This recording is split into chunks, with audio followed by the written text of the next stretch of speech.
apes to humans, no God involved. Funny, have you used change?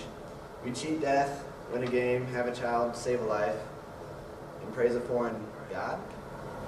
10 Westmoreland in Union, Missouri, home to the Neely family for 14 years, passed away July 29, 2007 from being abandoned.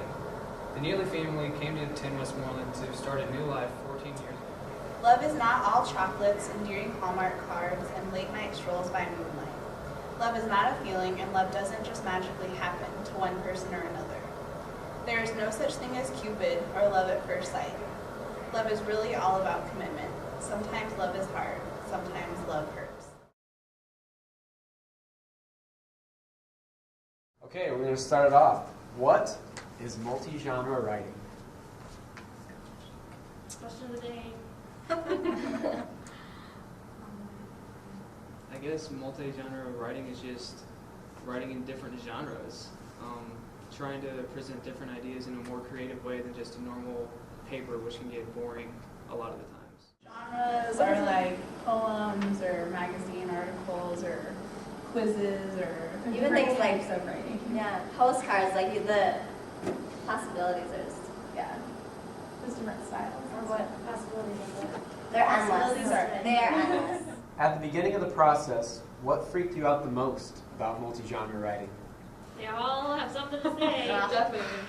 I would say, how the heck am I going to write, 8 different things over one topic? Like, I had a hard enough time doing it over, just doing one paper over I my struggled topic. not even knowing what a multi-genre paper was, or genres or anything. I spent a lot of time with Zoom Hop trying to figure it out. Just in the world of academics, we're not used to having creative expression or creative opportunity. So I think everybody was really freaked out because it's something that is unique and you have to sort of find what you want to express, and that's kind of a scary thing to do because nobody's really telling you what to do.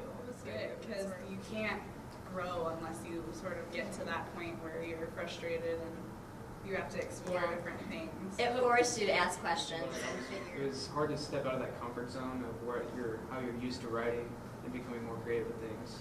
So I was very hesitant. You know, the intro, 3 paragraphs, then the conclusion. Yeah. You know, you tell them what you're going to do, you do it, then you tell them what you did, type thing, you know. And to change all that around and end up writing poems and making collages and stuff, that was just...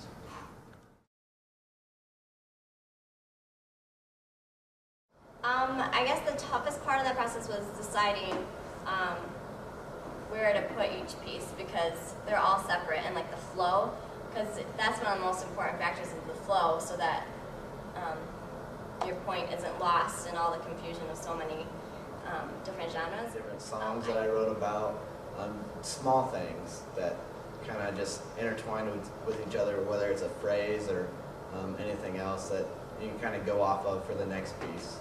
It really definitely helped. I did not know what I was going to do. I didn't know how I was going to tie anything together. I just had a bunch of random papers about different times in my life, and I didn't know how I was going to put them all together. And she just kept saying, fight through it.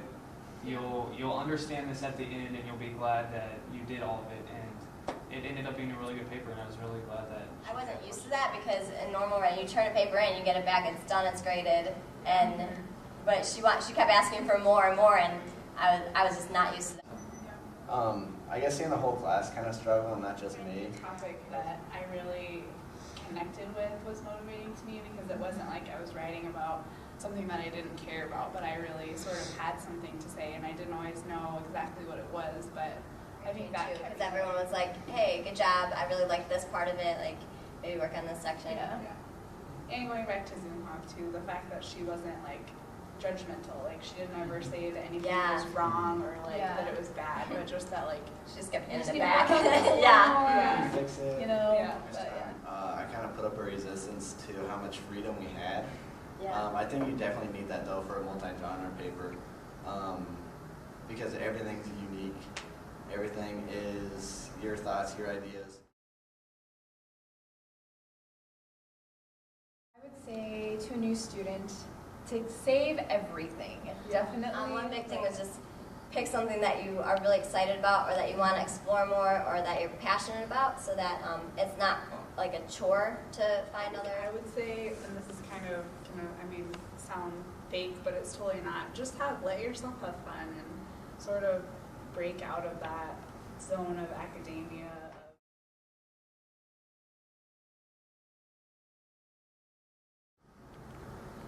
What I would tell a teacher would probably be ready for your students to dislike you a lot.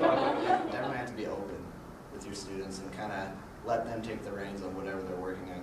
It is their project. I think you have to really be comfortable with letting your students struggle for a little bit. Like, don't just go right in there and rescue them off of, all of just. I think you have to be okay with them being frustrated.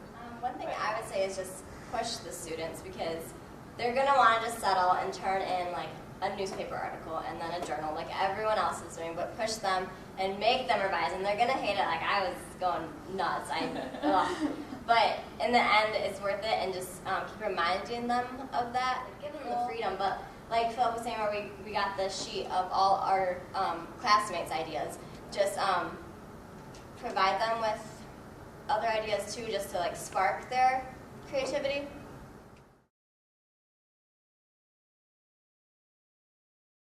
I really enjoyed it, and since it was a topic that I was so excited about, like just getting to spend that much time on it, that was really rewarding.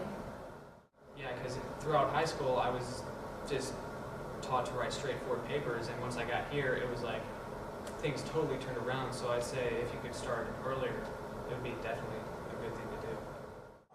I think the reader gets to realize for themselves what is going on, instead of being directly told by the author. Which is better writing. Yeah.